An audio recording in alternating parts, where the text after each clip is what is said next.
Crashlanding is a mod pack that's about being stranded on a desert planet with nothing, and I mean nothing. No food, no water, no shelter, just dust as far as the eye could see, a crashed spaceship, and a quest book that's your only semblance of order and progression. Sounds boring and not worth playing, right? Well, here's the thing. It's actually incredible, but not for the reasons you think.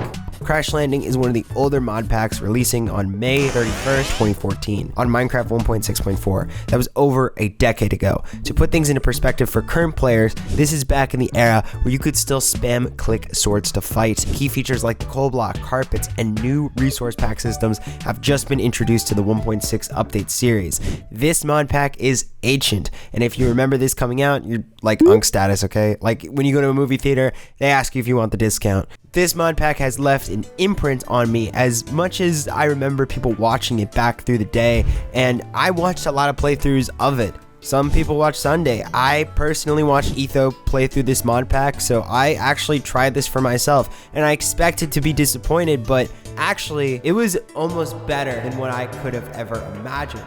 I don't think Crashlanding does this by luck or by a good concept. I think there's a lot of factors that are very intentional that are packaged into this tiny world that make it incredible. Every Minecraft game, modded or not, has its phases, the early game, mid game, and late game.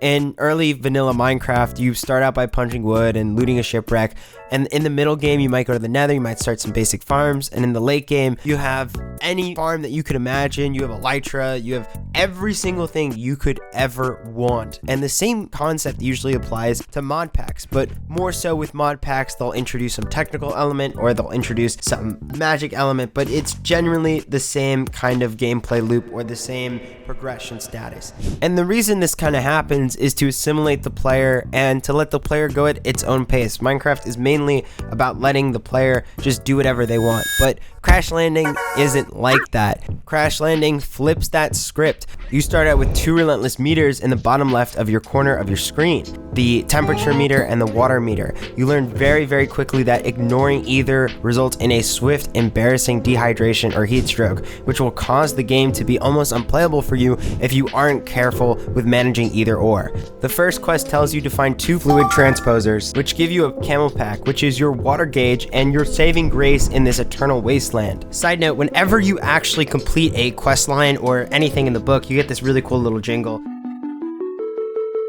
And I just really like this. This is like a little nice touch. But you can't just go and find an infinite water source. They've kind of removed that pretty smartly from just the simple escape hatch. The game forces you to understand the gravity of your situation. How to get water in the early game, it's an entire song and dance. First, you gotta collect the dust. You have to make that your first priority. If you don't get enough dust, you're not gonna be able to make a furnace, and you're gonna need a furnace to smelt a dirty water bottle. But how do you make a dirty water bottle? You have to get dirt. How do you get dirt? You have to mine trees, and you have to use the saplings or just any other produce to put it in a barrel, take some time, and make dirt.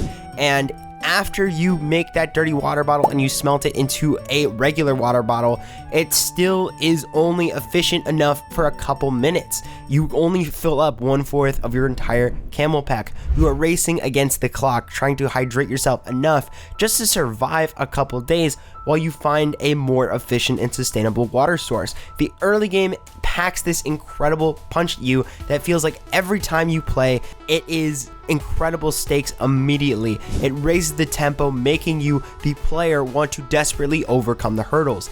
Another thing that I think Crashlanding does pretty good actually is turning boring mods into a really good mechanic. There was one mod that I really liked. It actually was one of my favorite mods. I remember it was ex nihilego, and it actually means from Latin out of nothing. And the whole premise of this mod is you put gravel or you put dust or you put something in it and you sieve through it and then you get material out of it. And I remember loving it in Crashlanding, and then I looked up, you know, if people liked this mod, and a lot of people found it boring. There was a description that I saw which someone described it as they understood why it was important, but they wish they had another way of getting around it. And honestly, I get it, because this mod actually was made for Skyblock. So for Skyblock, you don't really have a great way of getting materials because obviously there's no caves. So what you would do is you would make a cobblestone generator, and then you would use the cobblestone generator. Maybe you have to like hammer something down into gravel, and then you would place that gravel into a sieve, and then that's how you would get materials for at least the short term. And I can imagine how much problems that creates, because it creates this almost really boring game loop of you have infinite supplies, you have infinite amount of time, and you have to spend almost hours spending your IRL time just sifting through mind-numbing gameplay. But how does Crashlanding solve this issue and turn this bad mod into a good game mechanic? It gives you a limited supply. You only have so much time during the day to go out and mine dust. Because when night hits and, you're stuck inside doing whatever, you have to make sure you have enough dust to hopefully get whatever you need to get all crafted and all done. Whenever I was sifting through things through this mod, I never felt like my time was being wasted. I always felt like, okay, if I manage my dust correctly, if I get a lot of dust, maybe I can get enough materials. It forces you to kind of manage your time a little better and turns it into a fun, almost gambling session. I hate to say, but it's like a little like Pokemon, like gambling center where you're just kind of like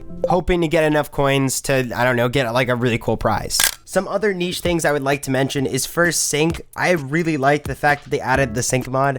Now, one of the main drawbacks I feel from this mod pack is the fact that it is a hardcore mod pack. You don't want to play through like hours and hours of gameplay and then something stupid happens and then you're just gone. Everything's gone. All your progress, hours of work, just done right there. And I think sync offers a very good quality of life. There are still stakes, like it's still important to actively take measures to protect yourself in the mod pack, but instead of it being incredibly hard and unforgiving, it creates this almost learning curve of sorts, like this safety net. And I appreciate that this was even added in the first place. I think it takes a lot of care and is the optimal way to play, especially if this is your first time playing something like this. I would honestly, even if you're incredibly good at mod packs, I would just recommend playing with the sync mod, or at least like playing on easy where you get it early. I'm not the biggest fan of tech mods, but I think Pneumaticraft was very, very fun. The mod, in short, you have to create this 3x3, and you have to also create this pressure system,